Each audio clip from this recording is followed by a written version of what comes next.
Welcome to the Project Endure podcast, the place where we talk about life, endurance, persistence, perspective, and so much more. I'm Joe Rinaldi, and I'll be your host. Let's jump in. Before we get started, let me thank you for being here. The stories on this podcast are meant to let you know that you're not alone in what you're going through, and that we can all find strength in struggle with the right perspective. If you've been enjoying the podcast, let me ask that you leave a review on your platform of choice to help us grow so that we can continue to make the world a better place, one conversation at a time. Now, let's get to the episode. Welcome back to the Project Endure podcast, episode 65. We have myself, Joe Rinaldi, and we have a very, very special guest, also here in Pennsylvania, Dom Fusco. Dom, what's going on, man?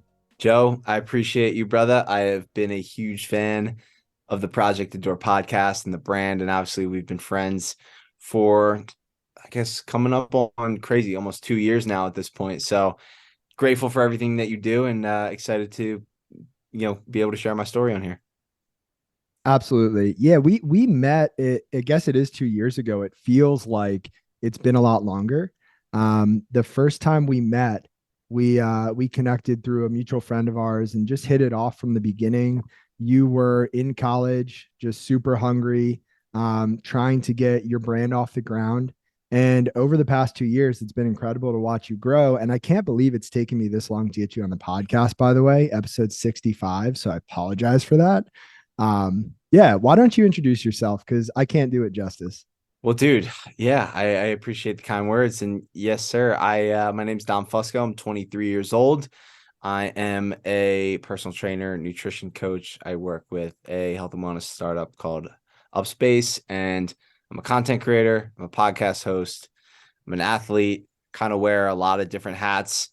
And just kind of like, that was just like today, I was like, my head's going in a million different directions. I'm being pulled here to there, to here to there. But, it's brought me so many amazing connections. It's given me so many incredible experiences. And I'm finding out more and more every day that the more and more you seek discomfort, put yourself out there, and really think about your life as a story. And what is the book that you're writing? What do you want each chapter to say? What do you want your book to be like at the end of your life? And I am extremely motivated by the fear of regret. Like, that for me is everything. And that's why, I jumped out. I graduated last year. I played college football, and I immediately was like, what's the next thing that I'm going to pursue? And so I'm running a marathon here in 10 days. And I got into the whole health and wellness space through first my love of digital media. And so over COVID, obviously wasn't playing football anymore. And I really wanted to shed some light into the world. I wanted to be a light in basically a world full of darkness. So I had always had a passion for like being on camera. I wanted to be an actor when I was a kid. I liked being on a microphone. I was a broadcaster for Red Devil Sports Network, which is my college's sports media club. I would broadcast basketball and lacrosse in the off seasons. And so my buddy Miles, shout out to him, was like, dude, you got to start a podcast. Like, seriously, just do it. I think it'd be awesome. And I was like, yeah, maybe whatever. But I was very much just in college. I would just follow the crowd. I was big on like the social scene. I was like, I'm dedicated to football. I'm dedicated to football. And it's like, well, were you when you're, going out, when you have a lift the next day? Like, very much just focused on like social status and whatnot. And then at COVID, it was like, none of that really mattered. I was injured. I tore my ACL my sophomore year, led into like a really bad back injury. And I was just on Zoom one night with my buddies during COVID, and I just drinking beers, like just being like a loser. And not that there's anything wrong with drinking beer, but like I just felt like a loser. And the next day I woke up and I looked at myself in the mirror and I was in aching pain, my back, and I just looked at myself in the mirror. I was like, who are you? What are you doing? You are meant you're meant for so much more in this life. And you're just like, people have always told me, like, oh, you're meant for big things, like you're gonna do great things. And I was like, okay, cool. But like, it was like, when am I actually gonna like do these things? Is I realized the only person standing in my own way was myself. And so really having to take a hard look in the mirror that day, I was like, there's not going to be another day where I'm not in complete control of my life. And there's been lots of highs, lots of lows throughout this whole process. But, one of the biggest things I've learned is that opportunities aren't going to just come your way. And the people who go on to, be elite level athletes, elite level coaches, and like, speakers, entrepreneurs, whatever it may be, it all starts with like taking that first step forward. And I'm very much in the early stages of my journey. I'm 23 years old. I don't like to think that I've done really anything yet. It hasn't even been a year since I've graduated, but I'm very grateful to, have relationships with people like yourself and just continue. I'm continuing. I'm relentlessly pursuing the best version of me every day. And, that's what I try to just help people and inspire people and empower people through my content. So that's kind of where I'm at right now. Long-winded answer, but that's a little bit about me. When I looked at my calendar today and I saw your name here for the podcast, I felt a sense of relief, not because other podcasts are hard. I just knew this one would be easy. There are those people where you have a friendship with. We had a conversation in a coffee shop here in Philadelphia a few months back that just flowed so naturally. And you obviously do quite a bit of talking, quite a bit of podcasting. And I just knew that this episode would flow and it would be full of wisdom. And that was evidence right there. But let me ask you this, Dom. So we're all writing our own stories. We're in whatever chapter of the book right now. What is the title of this chapter? I want to put you on the spot. I'm curious. If you had to title the chapter of your life that you're in right now, what would you go with? And I don't know. I think it's an interesting exercise for anybody listening. So if you want, pause this podcast and think of your title. That's funny. That's funny you asked that question too, because um, every day I was introduced to this recently, and every day, like when I go to plan out my day, I don't just put like Wednesday or Tuesday or Thursday, whatever else it is. Like I title the day as a chapter. So like each day has a new theme of, whatever else it is. And I guess for me right now, um, one of the things that keeps coming up, came up on my run yesterday morning, and it is just find a way. That's what I would title it right now, because there's so many days where I have no idea what I'm doing. Like I wake up and like I do my best to like structure my day in a way that is like effective and productive and, lean into my strengths and all of that. But there's always going to, and as you know, Joe, like, being an entrepreneur, being a creative, being somebody who helps other people, like every day is going to look a little bit different. There's going to be struggles, there's going to be challenges, there's going to be frustration, but you have to find a way, right? And like, so right now I would just say like, whatever I'm going through, it's always like how am I going to do this? How am I going to get from, from here to here? And it's like, well, don't focus so much on going from A to Z, find a way to go from A to B. And then once you can do that, go from B to C and then C to D. And so just like finding a way each and every day, that's what's really been reigning true for me. I love it. I was listening back to the first episode of this podcast that I recorded in the summer of 2021, very shortly after leaving my full time job. And in that episode, I alluded to the fact that I had no idea what I was doing. but I felt like starting the podcast was the right move. And looking back, yeah, I was right, but I didn't know at the time and I didn't know what it would evolve into. And 65 episodes later, I've had incredible conversations with amazing human beings that have impacted so many people. And if I hadn't started, just because I didn't have a crystal clear vision for where it was going to go, I wouldn't be here. And I think sometimes we need to be able to take one step and trust that that step will then reveal the next, and that action creates clarity. But that's also really hard and really scary. Have you always been like that? Have you always found a way, or is this something new for you in this season of life? I would say maybe a little bit of both. I was very outgoing as a kid. Like I was very curious. I was very, I liked to be the center of attention. And in sports, it was always like, yeah, just find a way to keep going, find a way to win, whatever else it was, like all the cliches. Like I could always find a way there. But I also went through some struggles as a kid. I was the oldest of four. My parents got divorced when I was in middle school. So kind of being pulled in one direction or the other of like, are you on mom's side? Are you on dad's side? And, I love both of my parents dearly and I have great relationships with both of them now. But that was kind of where I had to learn the whole like find a way mentality, right? Like find a way to, mom and dad they're not paying for your cleats this year, for football.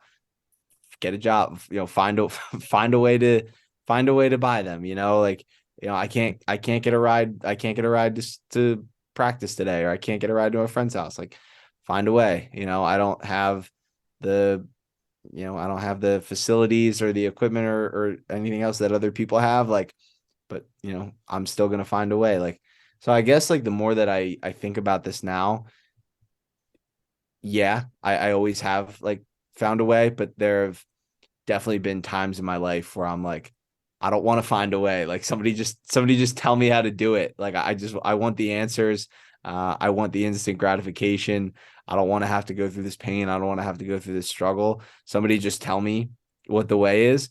But I really think that, the most rewarding things come from those times of struggle and having to, you know, do what doesn't necessarily make sense until you figure out what works and you just go from there. I think we're all always finding a way. We're finding a way in or we're finding a way out. And we're recording this podcast the week after I ran the New York City Marathon, a little over a week before you run the Philadelphia Marathon. And during that marathon experience, it was this very condensed version of my life in a way, because there was this series of battles that going on between my ears. And it was, find a way out, right? My legs hurt, I can make that excuse. No, I want to find a way in, right? I'm going to take one more step until I forget about that pain. Find a way out, let me stop and walk for water. Let me stop and give my loved ones a hug and just hang out for a minute so I can just get out of this pain, find a way out of this pain. Or it's find a way in and continue to move further along that path. And I think it's where we choose to find a way that matters most. And like you said, oftentimes it might not make sense at first when we continue to move into the resistance, when we continue to move into the struggle. But on the other side of that, in my opinion, that's where we grow, that's where we find strength, and that's where the best version of ourselves exists. And that's how you avoid regret. Again, just in my opinion. So, with that being said, Dom, let me hit you with the first big question. What's the hardest thing that you've ever had to handle? So, a circumstance that you didn't get to choose for yourself. Yeah, I think there's two. I think the one was the one I mentioned where, um, my parents got divorced when I was in, I think it was like eighth grade or something like that. And that was pretty heavy. And, you know, having my siblings looking up to me and like looking to me as, all right, like, what do we do? How do we kind of navigate this on this weird, time in all of our lives? So, obviously like none of us chose that, but that was really difficult. And obviously my whole family like we're stronger now because of that. And everything happens for a reason. That all happened for a reason. And it has led me and my siblings and my mom and my dad into better places now. And I guess that I would say the second one would be tearing my ACL when I was a sophomore in college.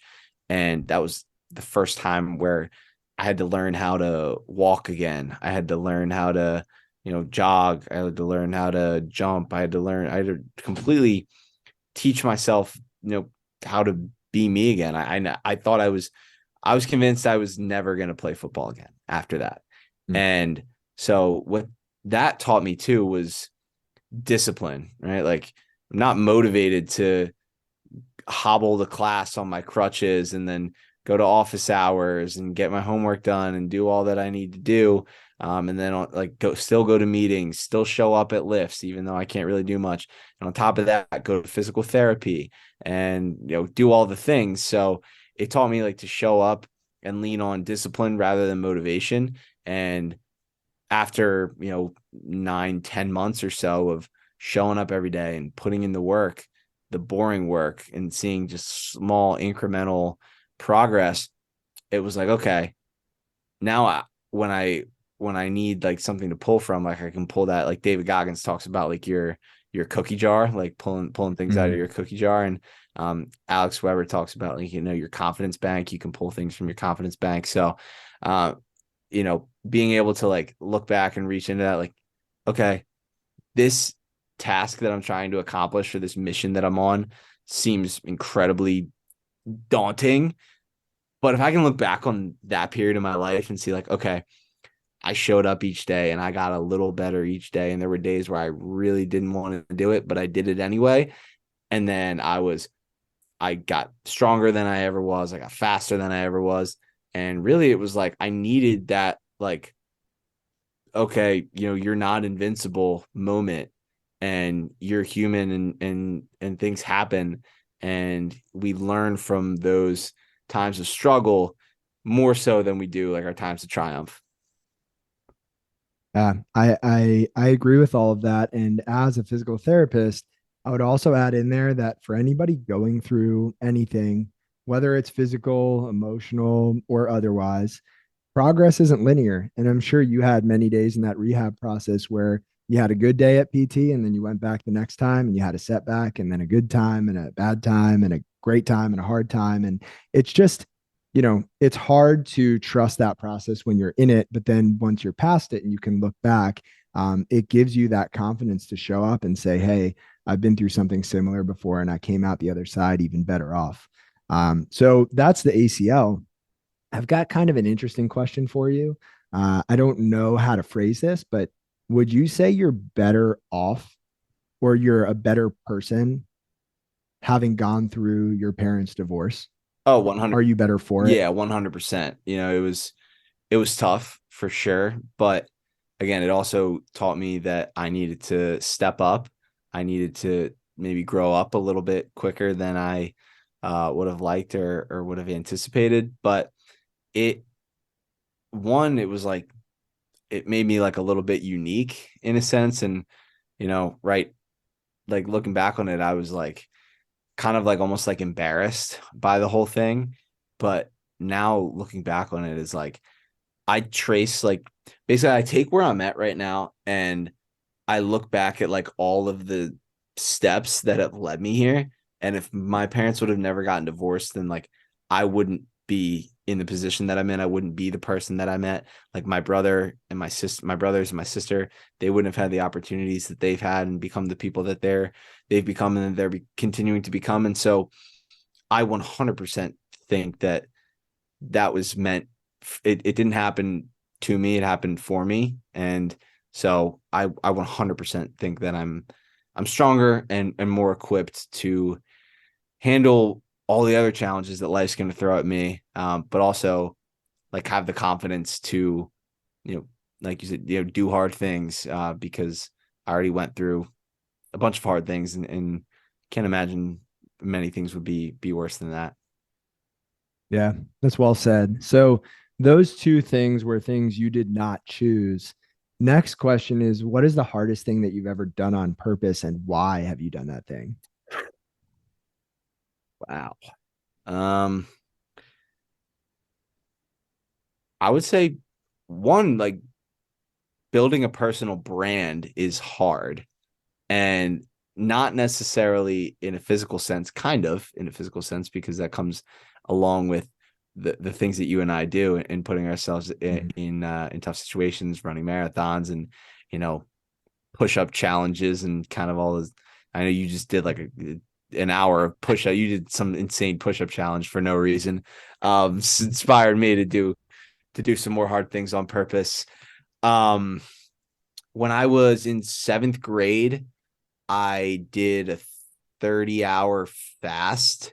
It was called 30-hour famine, and it was like to raise money for, I forget what organization it was, but it was like through my youth group.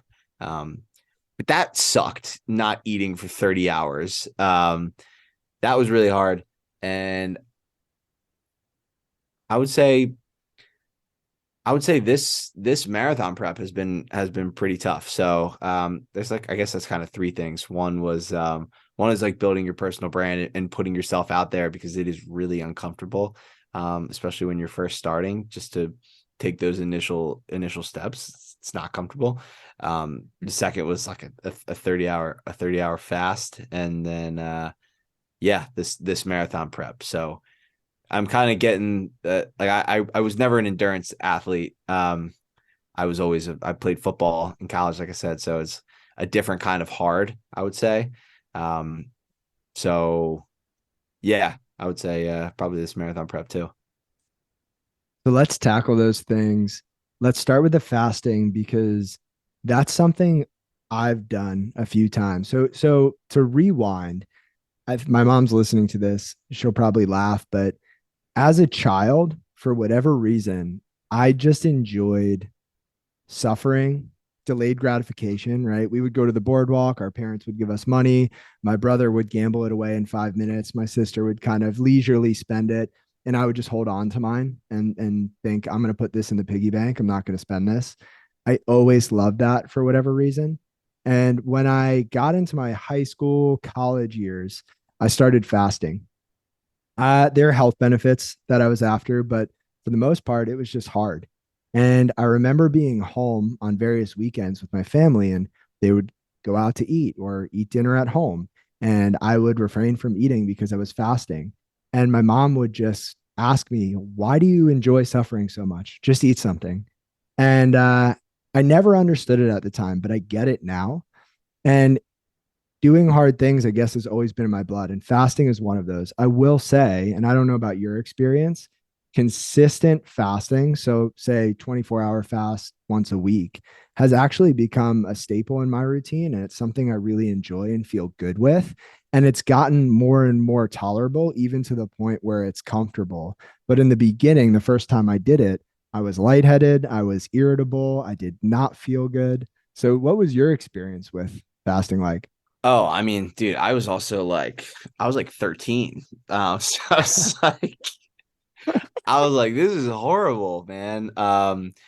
And yeah, I was in seventh grade, so I remember I was like, all right, I'm not gonna eat for 30 hours, so I'm gonna load up tonight. And like there were friends at school who were doing it too, who were like in my youth group. But I like I went to the cafeteria like in middle school, and I got like three bacon, egg, and cheese like on croissants of like the just nasty school breakfast sandwiches. And then I ate like probably like two more like double chocolate muffins and maybe like a Sunny D or two. I went like crazy, and I felt like my stomach was going to explode all day in school. And I was actually like really, really hungry again by like dinner time. Like that was probably the worst of like, so I ate it like probably, I think it started like 8 a.m. And then so I ate like 7:30. And then like by like 5 p.m. I was like stomach cramping, like just horrible. But then after a while, like you get to a point where you get past like that initial point of pain, and it's just like, okay, like everybody else is doing this too. And so you just like start to not really think about it. And Hmm. by like, I don't know, it was like 2 p.m. the next day, and we're like running around like super energized by the end of it. So it was like, it's just like weird, like just a roller coaster of like, I'm exhausted, I'm tired, I'm hungry, my stomach hurts, to like I feel super energized. And I've experimented with fasting since then. Um, Nothing crazy, but like after football ended, I was like, okay, I'm gonna try this intermittent fasting thing. And I was doing like 16 hours. But I would lift like right before and then like break the fast. So I would lift at like, 9 in the morning, or 9 or 10 in the Mm. morning. If I didn't have class, and then, eat at like 12. And for first couple of days, I felt really good. And I like, felt really mentally clear in the morning. Then I started getting these headaches, like Hmm. super, like lightheaded, like I had never gotten before. So I kind of scrapped that. And I still try to eat in like a 12-hour window. Just trying to eat enough food during this marathon prep is tough. So I'm like, I don't really care about fasting at this point. I just need to eat enough. But definitely do the biggest thing I would say is like, when you fast, and for me, it's like I'd like to cut myself off earlier on in the day. Like some Yeah. people will like not eat till like 1 in the, they'll like eat from like 12 or 1 to like 8 and like have a huge meal at 8 at night. It's like when I'm eating like 1,200 calories right before I go to bed, my sleep sucks. And like I have a whoop, so like I can tell. And it's like when I eat, like if I'm going to bed at 10 and my last meal is at 7, my quality of sleep is way better than if I eat at 9. Right? Like even last night, it's like, okay, I know that this isn't the best for me, but I need to eat, so like I'm gonna eat. But I would say like eating like in that condensed window, it's just better for digestion. I feel mentally clear. So I mean, we could go down a whole nother rabbit hole of fasting, but I've done like a 24-hour fast since then. And it sucks, but it's more so like, how far can you, like how long can you go without like, just breaking. That's not to say like Yeah. you should eat, like people, like don't go crazy, right? Like start off like slower, but I think there's definitely some benefits to it for sure. Yeah. And to go back to your 30-hour experience, you mentioned how it was uncomfortable and painful, even. And then that kind of subsided. And it made me think of just how cyclical everything is, right? Um, the seasons of the year, right? Spring, summer, fall, winter, repeats, repeats, repeats. The tides go in, the tides come out. The cycle of life, the menstrual cycle. Didn't think I would be saying those words on this podcast, but speaking of cycles, right? It just everything seems to be cyclical. And I would argue that our pain experience and our life experience are also in ways cyclical. And I experienced that in the marathon. It was, you know, a thought would pop into my head at mile 10. I have no idea how I am going to overcome this pain. Literally no idea. I'm just going to trust that if I run for another 5 minutes, that maybe I'll figure it out. 5 minutes goes by, you're still in pain, but maybe a little numb. And then you hit this period where you can coast a little bit. And then the pain comes back and the thoughts come back, and it's cyclical. And there's this quote I love from William James where he says, most people never run far enough on their first win to find out that they have a second. And I think that's so true, not just with fasting or with running, but with everything in life. And if we can just stick it out to the other side of that initial resistance, we kind of find this space where things ease up just enough to let us continue to move forward. And so, with that being said, marathon running and marathon prep is certainly a challenge. And if I'm not mistaken, Dom, this is your first marathon prep, correct? First marathon prep, I ran a 10 miler this summer on the beach in Jersey. But other than that, this is the first race that I'll ever run. Yeah. Okay. So, what were some of the challenges throughout prep leading up to this point where you're just a week and a half out from the race? One was trying to like balance strength training and strength training and running, and kind of finding the balance of like when's the best time to do strength training, when's the best time to run, but also like the time commitment that is required with the marathon. So, like an hour plus in the morning, especially like as the more you get into it, it's like, an hour plus, and then you got to warm up and cool down and make sure that you're properly hydrated and make sure that your nutrition is on point. And so kind of just like, you know, fueling properly, that was definitely different. And so, there's been runs where like I did not fuel properly, or like and it's all trial and error, but like not eating, like trying to like, okay, and I'm not going to eat anything before this run.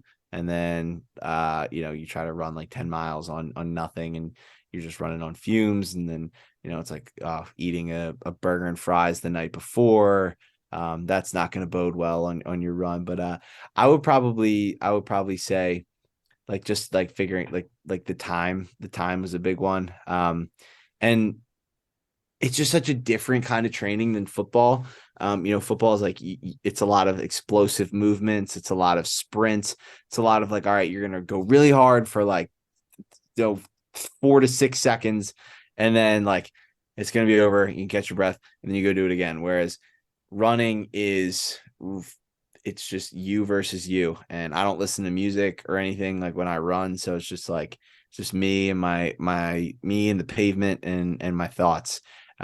So it's like, how far can I keep going without stopping? And then like just thinking like, okay, if I can like, how can I just continue to keep putting one foot in the other, even when it sucks, and continue to move forward, right? Because like you feel like, oh my gosh, like I'm almost done, like 6 miles, and then like once you get like closer and closer, it's like, oh, like I couldn't go anymore. It's like, well, yeah, you can, like you ran 7 the other day, you ran 8 the other day, so it's like testing your mind.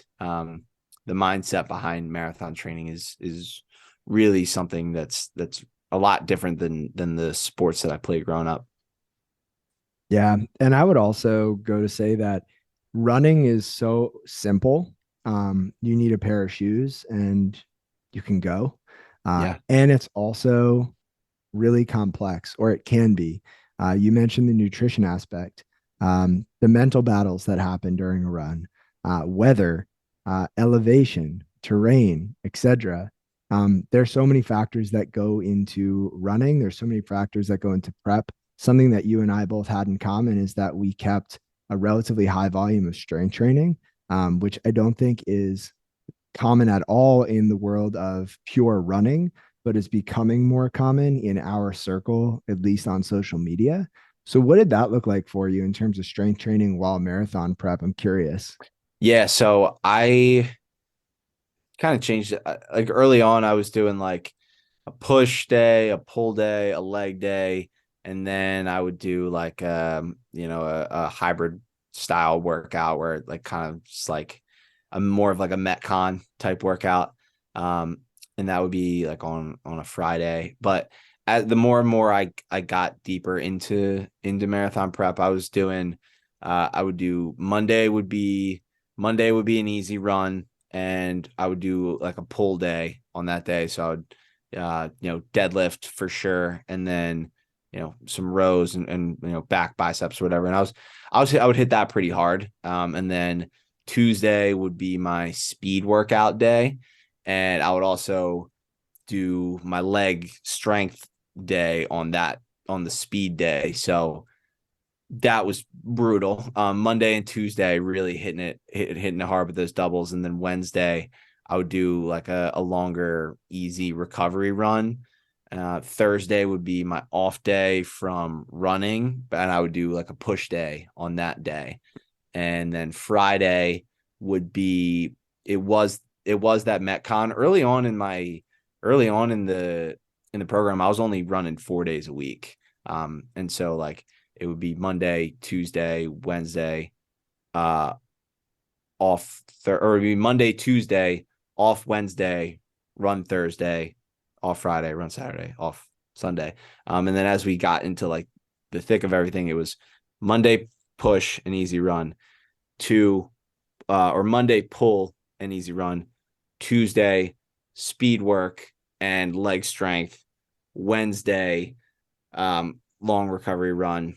Thursday, push day, and then do some maybe like a little bit of yoga and like some mobility in the evening. Friday would be like kind of like a VO2 max type day. So it would be like an easy run, but there would be like some threshold paces thrown in there. And then Friday, I would usually do in the afternoon, I would do like a lighter leg day. So really just focusing on like movement quality stuff, just kind of get everything firing. And then Sunday would be, or Saturday would be really long run. And then Sunday would be off. So I would lift probably, if I wouldn't always get that second leg day in there.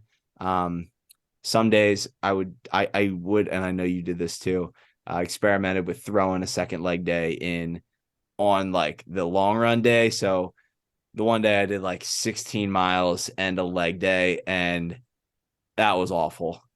So, as after that, I was like, okay, anything above 14, like I'm not going to do the legs on that same day. So yeah, like 3 to 4 days of strength training.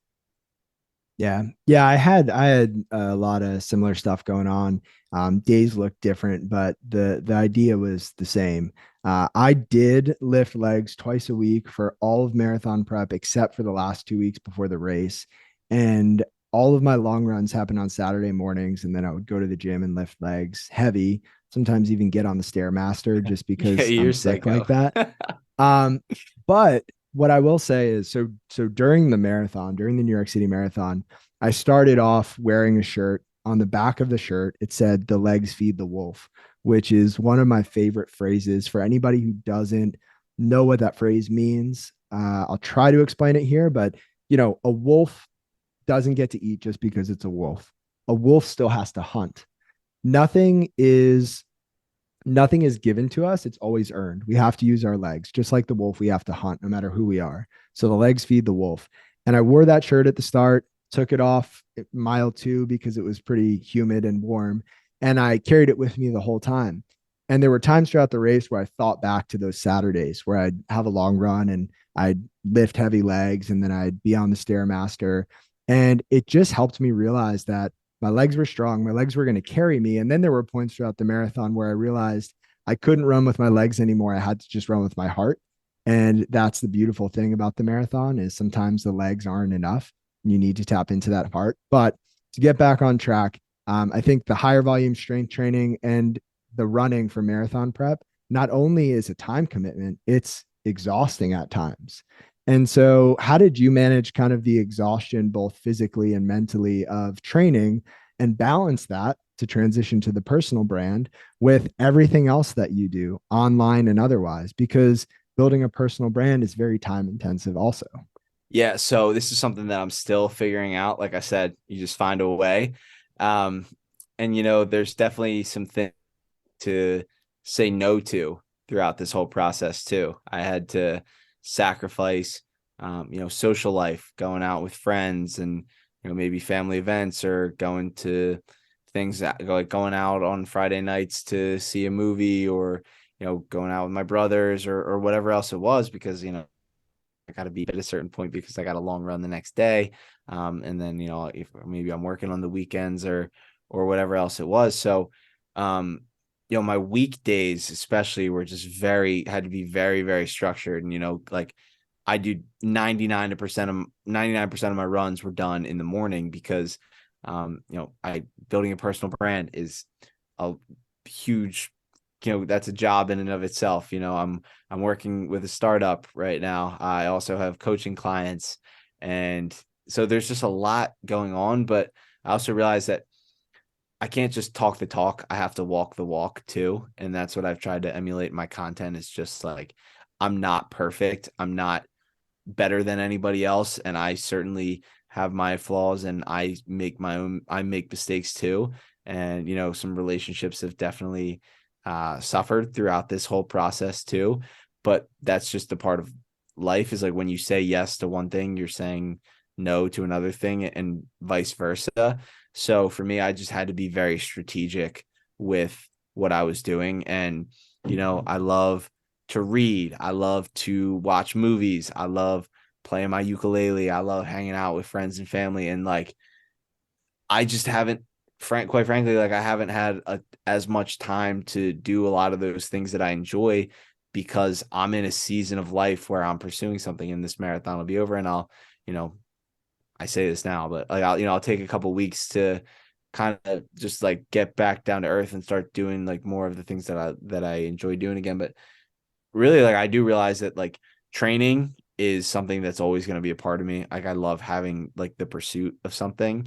So it, just pushing myself mentally, physically, spiritually, all that. And I realize now, like I enjoy those like quiet in bed early on Friday nights, like, watching YouTube, stretching it out, getting myself all prepped and ready for my long run the next day, So, there's definitely like things business wise, that I've had to like say no to, and that have taken a back seat, like, podcast, things I haven't gotten to work on it as much as I would like to. Like, there's things that I just haven't been able to give my whole heart to because like my one thing, my thing right now is, I'm running this marathon. I'm raising money for a friend of mine's nonprofit organization. So like, I have to show up for that. And if I don't prioritize those things, then, I'm letting them down. I'm letting myself down. I'm letting all the people down who've been following this marathon prep on social media. And, I'm just a firm believer in that, like, the energy that you show up with will carry you. And do I always get enough sleep? No. Is my nutrition always dialed in? No. Have I made like plenty of mistakes like throughout this whole process? Yes. Like, have I learned throughout this whole thing? Yes. So I guess to answer your question is just I have like a priorities like list on my like my little bulletin board up there. So every time I kind of come across like at a crossroads of like, I want to do this and I want to do this and I want to do that. It's like I look up at that priorities list, and you know, right now it's like the four things is like number one is God, number two is family, number three is marathon training, and number four is like personal branding, content creation, and all those things. So, I take a look at those four things, and it's if it doesn't fall under those four things right away, like it gets pushed onto the not as important. Yeah. Yeah. You said a lot of great stuff there. All of it resonates. None of us are perfect.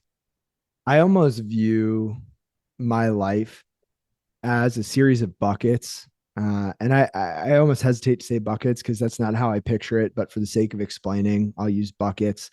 And in some seasons, some of those buckets just have to stay where they are. They're not disappearing. They're not necessarily even losing water if they're filled with water, let's say, but they're not being filled up. They're just there because I'm so intensely focused on two or three or four buckets that really need my attention. And then when those buckets are full and it's time to move on and seasons change, it's a different chapter, let's say, then maybe I reprioritize and I change the buckets that I'm giving attention to. And I think people are too afraid to be out of balance sometimes when, to me, true balance is just managing the imbalance of life. Because I don't think balance is something that we can achieve or grasp. It's just something we strive for. And in that process, we're really just managing the imbalance. What do you think? Yeah, that's so funny. You say that you actually were on my podcast last year, and you brought that up to me, and it's stuck ever since. Like, I've brought this up so many times, and I reference you and saying that it's like, because I asked you, how do you balance all that you do? And you were like, there's no such thing as balance. There's only seasons of imbalance. And I was like, yo, that is good stuff. And so I recognize right now I'm in a season of imbalance. And Mm.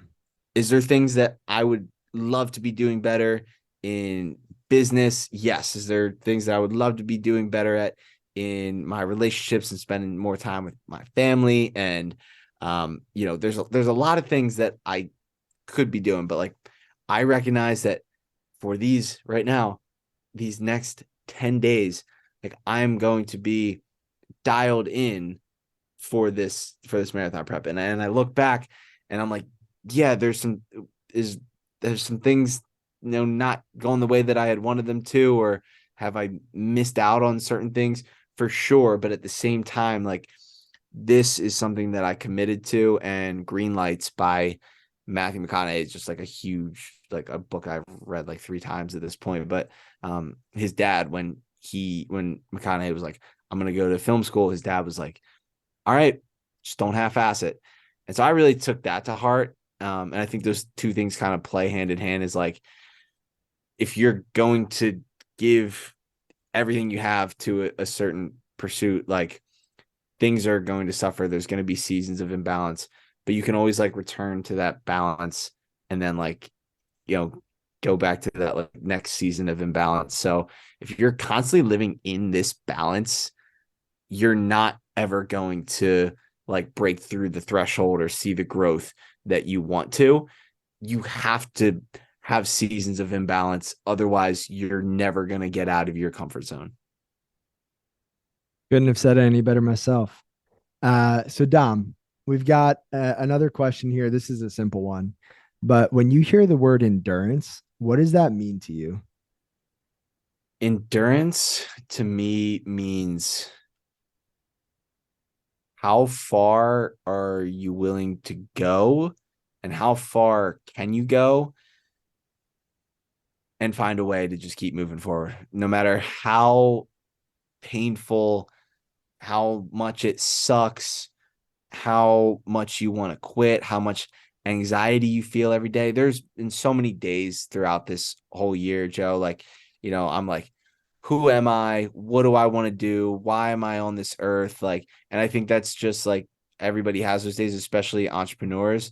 It's just like, we have those days we wake up and it's like, I have like a million things to do. Like, which one do I do first? Or it's like, I don't even know where to start here.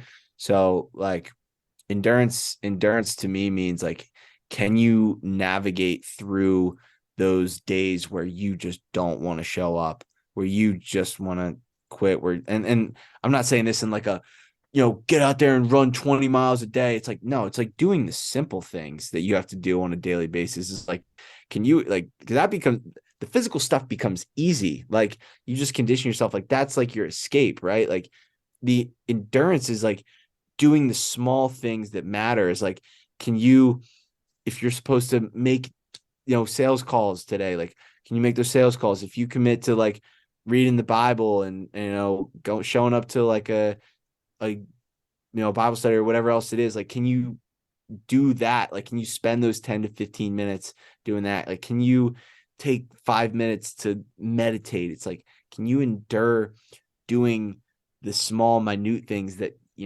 seem frustrating, and just do them with purpose and with intention?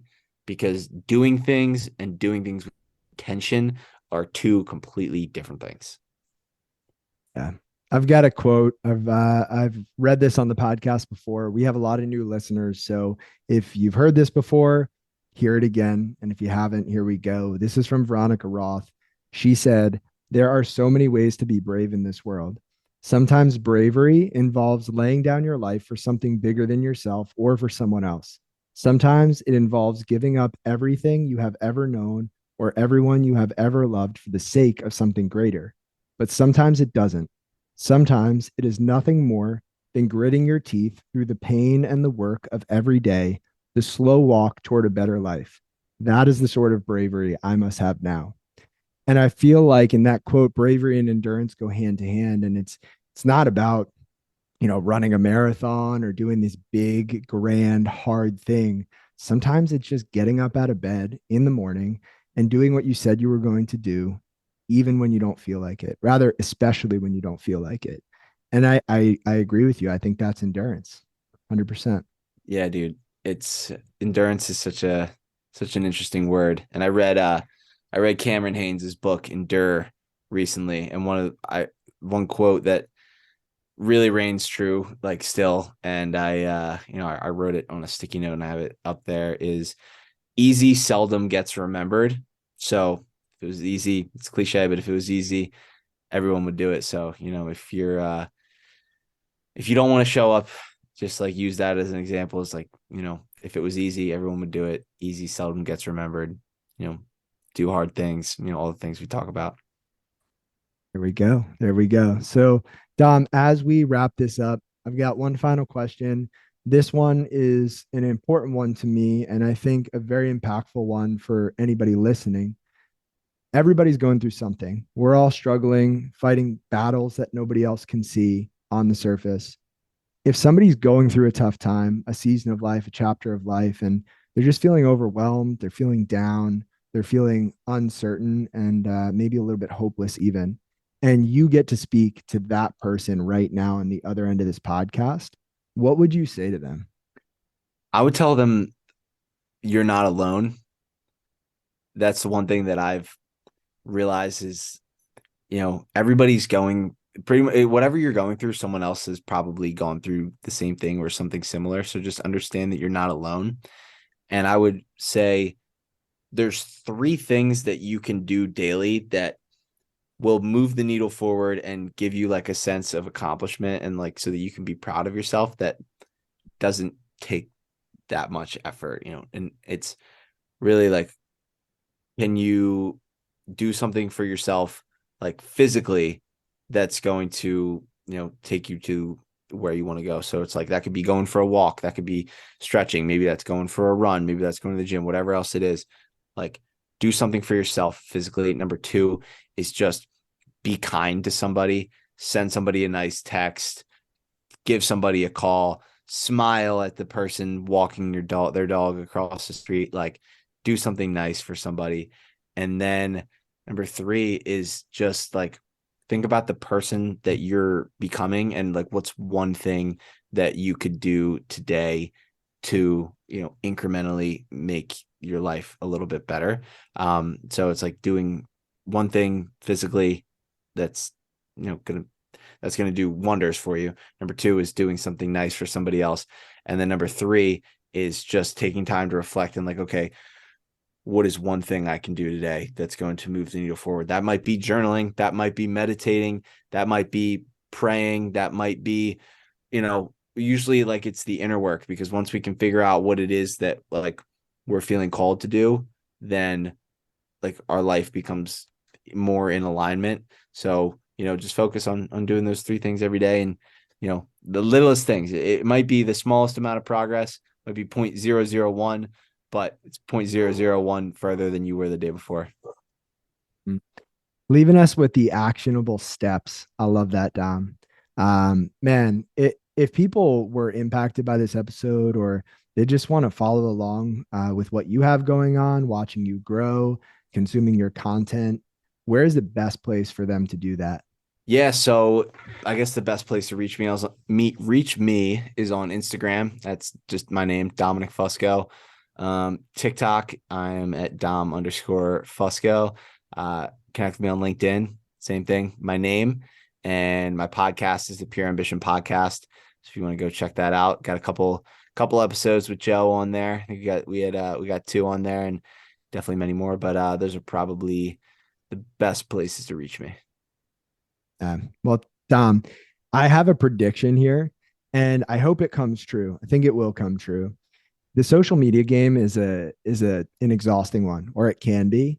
And you're 23, which blows my mind. You said it at the beginning of this podcast, and I forgot it already until right now. I remember when I was 23 and how much I just poured into the social media game, the personal brand game. And I think things have shifted for me, but I see how driven you are. You are going to blow up on social media. Not that that matters. And also blow up in the amount of impact you can have on this world. And so when you are famous, much more famous than I, please just don't forget me. And I'm saying this on air so that I have proof. Deal? Deal, man.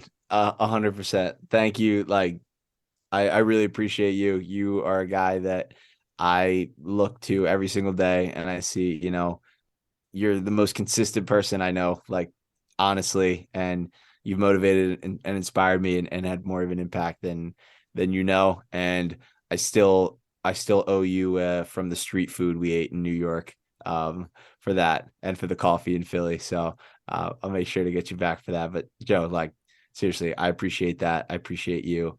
And if I can make half as much of an impact as you have and will make, then I'd be pretty happy. If you enjoyed this episode of the Project Indoor podcast, go ahead and subscribe, leave a review on your platform of choice, and share this episode with a friend. It helps us get more conversations like this out to more people like you. We appreciate you, and we'll talk to you next time. And one more thing. If you're looking for a community of people all striving to be better together, check out the Project Indoor Hard Things Club. The link is in the description below. We'd love to have you.